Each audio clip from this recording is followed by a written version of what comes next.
Their spirit is as old as Earth.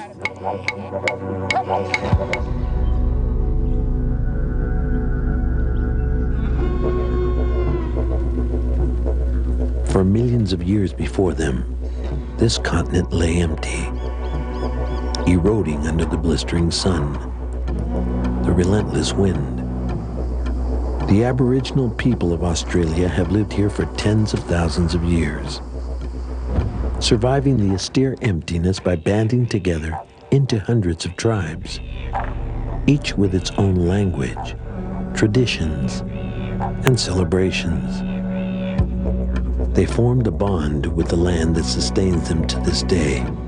It's a spiritual link based on myths and legends, mystical rites, and exotic ceremonies called DreamTime.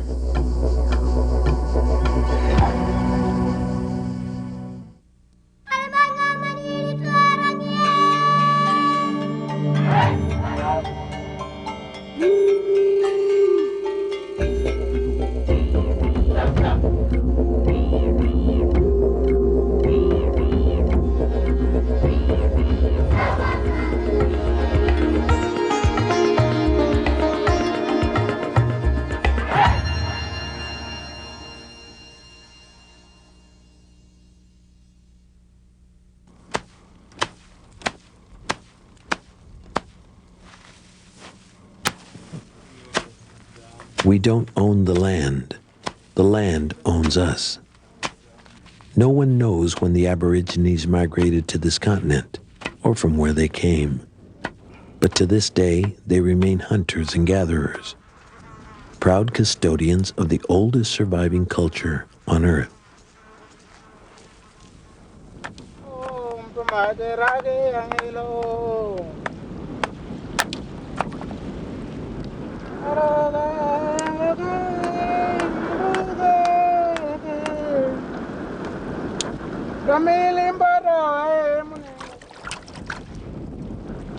Some believe as many as 1 million once lived in Australia.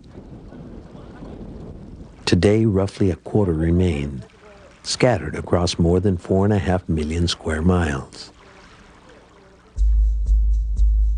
The most isolated of the world's continents, Australia is located between the Indian and Pacific Oceans. A massive island nation, it's about the size of the continental United States. The lower half of the Northern Territory is an endless stretch of flat, arid desert. Called the Red Center, it's the geographic and spiritual heart of Australia. The area is so rich in iron that at certain times of day, it glows like crimson embers.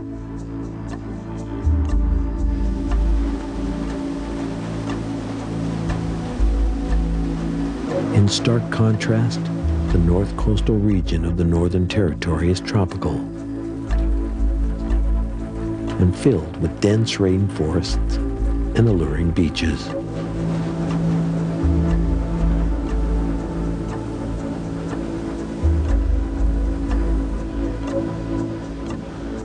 On the islands of Melville and Bathurst, the Aborigine group called Tiwi make their home.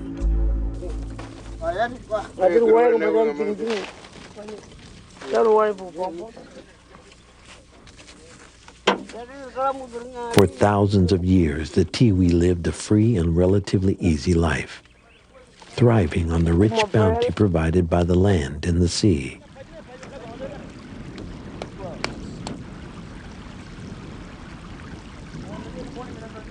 Long isolated from other human contact, the Tiwi believed their islands comprised the entire world.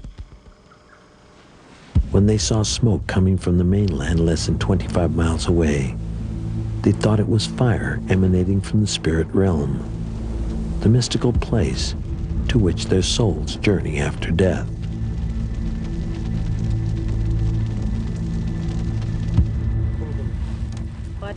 But the smoke may have come from the Ananu, one of the hundreds of nomadic groups that live on the mainland. Wiya mandi. Bulkatu man. Kani nini minna Wa min man ko kanel be. Nini na wali na kutoka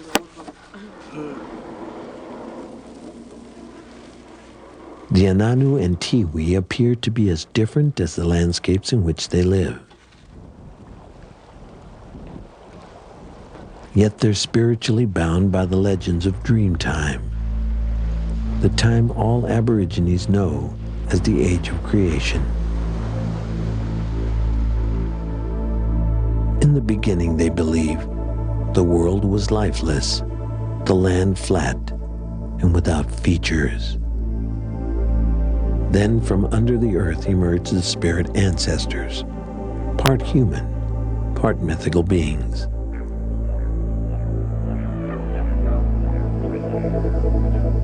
The ancestors explored the empty countryside, and as they traveled, they brought into this world all the features of the land and the creatures to inhabit it.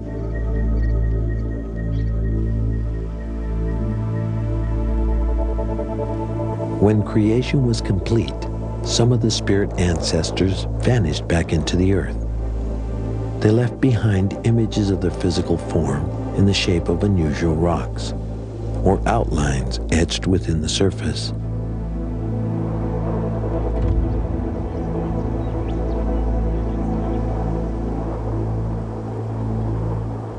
Others stayed in this world and became actual features of the landscape.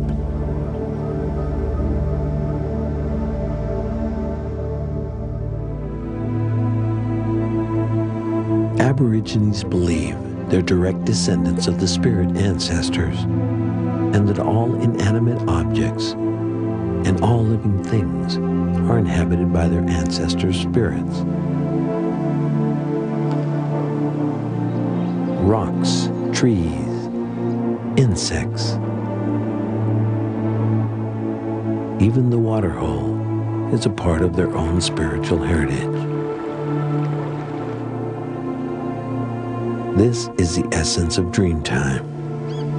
More than just a creation myth, it's a realm in which spirits still exist. And each day, by renewing and maintaining the land, Aborigines are able to enter into a mystical communion with their spirit ancestors.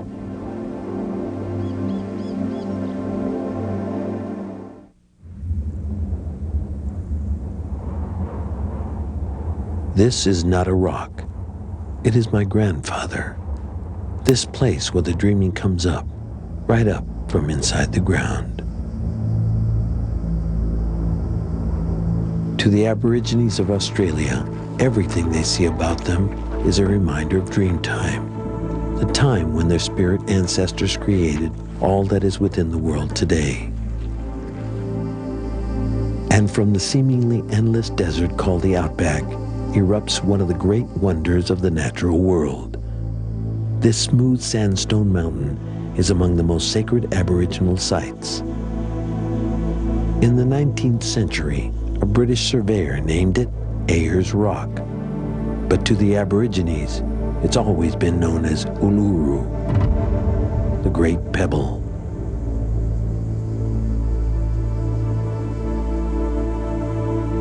"2 miles long and 5 miles in circumference, this vast monolith climbs to more than 1,000 feet.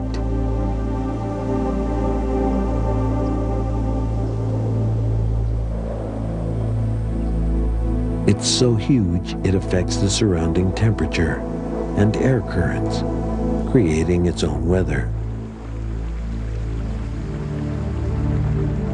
And as the sun passes across the sky each day, the bare stone surface changes dramatically in color, from red to orange to purple.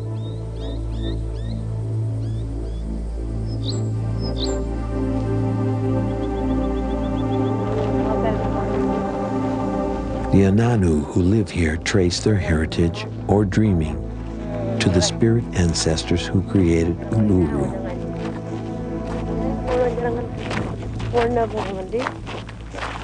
Kaya nga niya uridu. As part of the moral code of Dreamtime, they guard the natural world around them.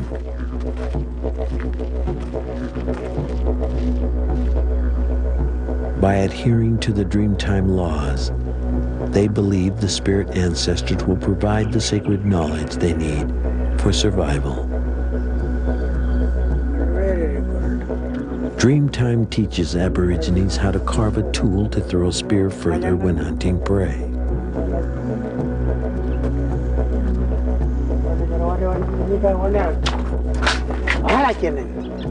Dreamtime tells the Ananu when bush raisins are ripe to eat, and how to thresh the seeds of spinifex grass and melt them down for glue.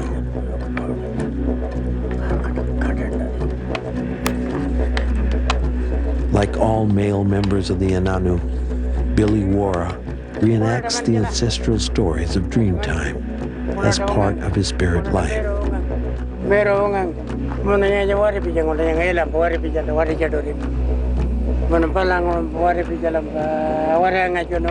His stories help ensure the continuation of the Aboriginal way of life, and it's believed of all species.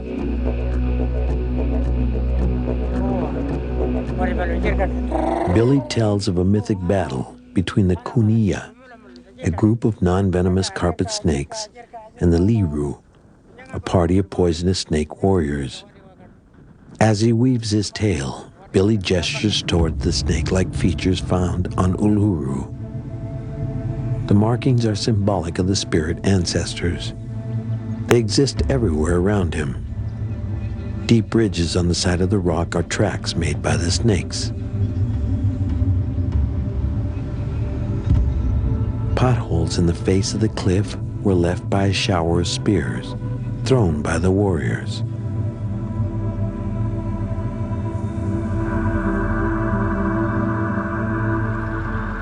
The stream that feeds into a waterhole below is the blood of a snake killed in the fighting.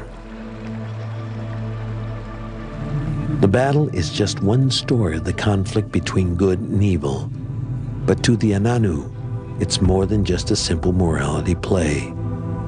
It's a metaphor for the origins of their universe and the proper place and behavior of all elements within it.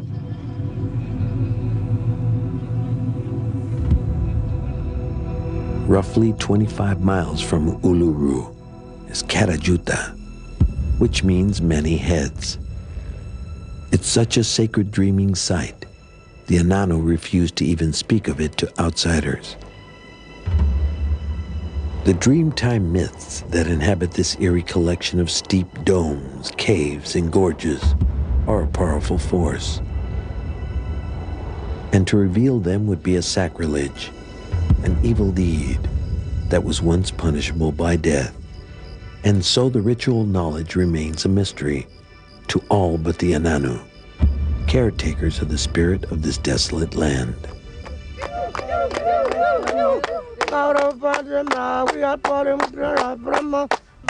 It's a spirit shared by the Tiwi on the Northern Islands, a Dreamtime magic brought to life through music, rhythm, and dance.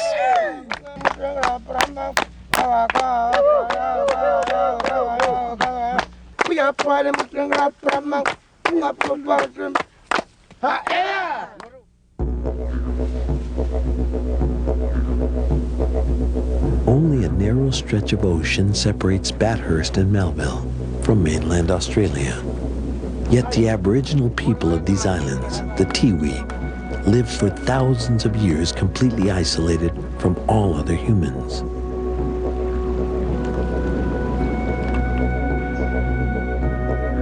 They revealed their Dreamtime knowledge through the creation of elaborate works of art designed to capture the essence of life.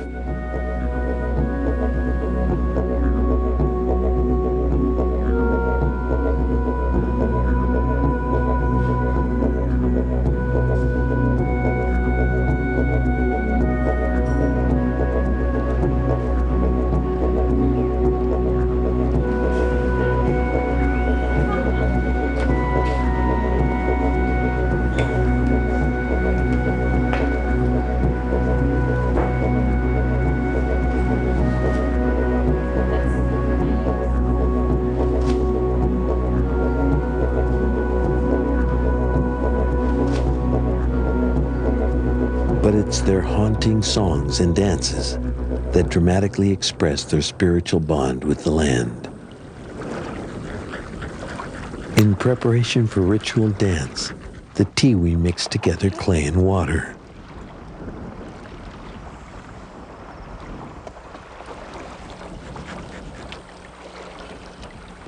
They paint their faces and bodies with symbols of their personal origins, the dreamings of their family.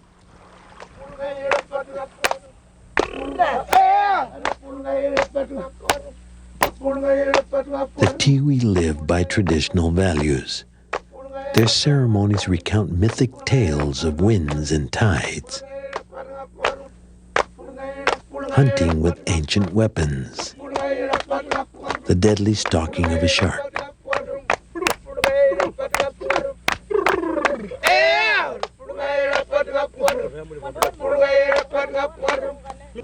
Some of the dances recall the DreamTime legend of how their islands were created.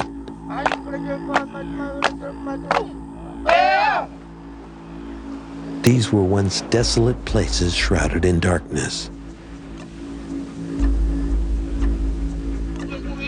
From under the ground, an old blind woman named Murungkala rose to this world carrying her 3 children in a basket.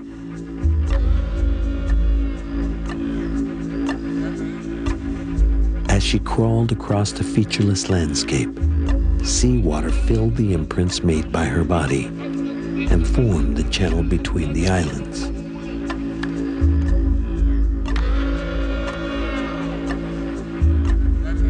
Murungkala gave her children fire and covered the land with living things. Then she disappeared, leaving her children to settle the earth. The Tiwi believe they're descendants of Murungkala. For thousands of years, they've worshipped the land that contains her spirit.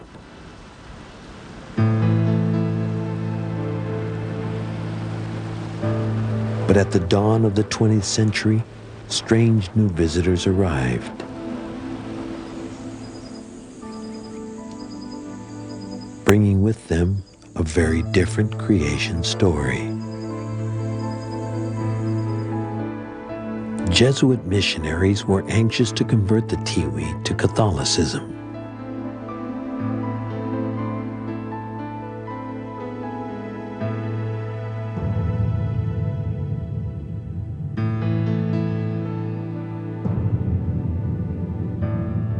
Today, Catholic and Tiwi beliefs coexist. While many Tiwi have embraced the Catholic faith, DreamTime ceremonies are still a vital aspect of their lives, and none is more significant or sacred than Pukamani, the story of how death descended upon this world.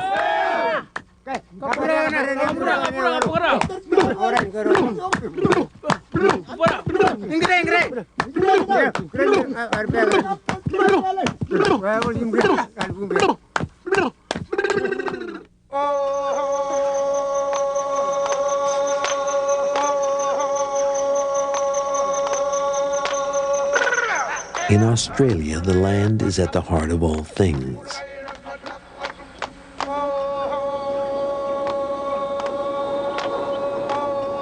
It's a spiritual presence against which every human drama is played out. The Aborigines of Bathurst and Melville Islands still use traditional ceremonies to celebrate the DreamTime lessons of life.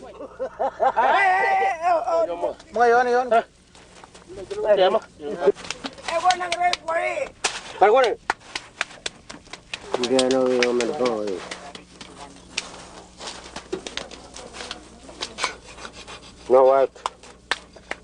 No much white. But they also turn to song and dance to deal with the end of life, when the human spirit passes into the world of the dead.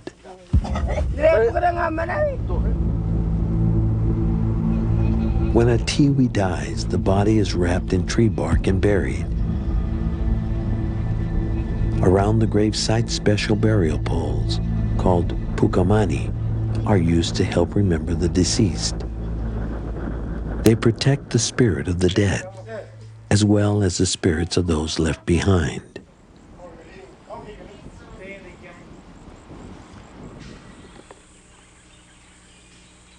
The poles are decorated in bold, vibrant colors. The geometric shapes often relate to the artist's own dreaming or illustrate a mythical event. But while each pole is different, all display designs unique to the Tiwi people.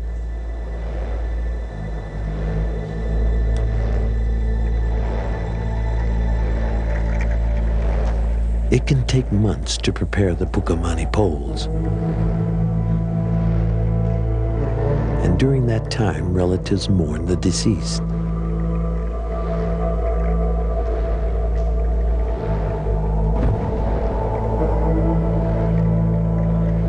Once completed, the poles are placed around the gravesite and become the focus of the most important of all rituals, the pukamani ceremony.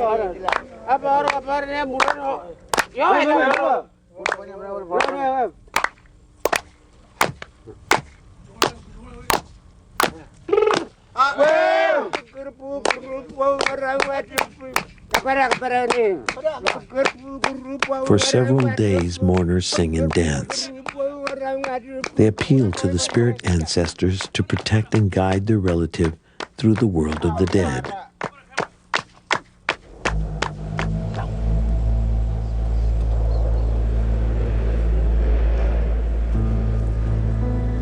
When the ritual draws to a close, the poles are abandoned.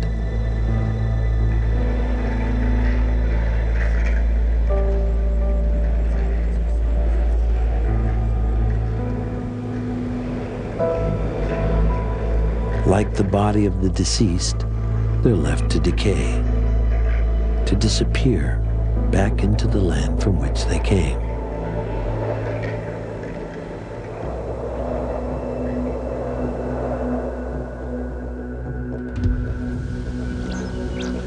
In the red center of Australia's mainland, the Ananu also mark the passage from life to death with special rituals. But these mystical ceremonies remain a secret to all but the initiated. What is known is that an Ananu must die near their place of birth, near the site of their dreaming. Whether it's Uluru or Karajuta, the Ananu will return, even if they must travel thousands of miles to their homeland. And so too will all Aborigines return to the places where their spirit ancestors reside. In death, they become one again with the rock, bird, insect, and mountain.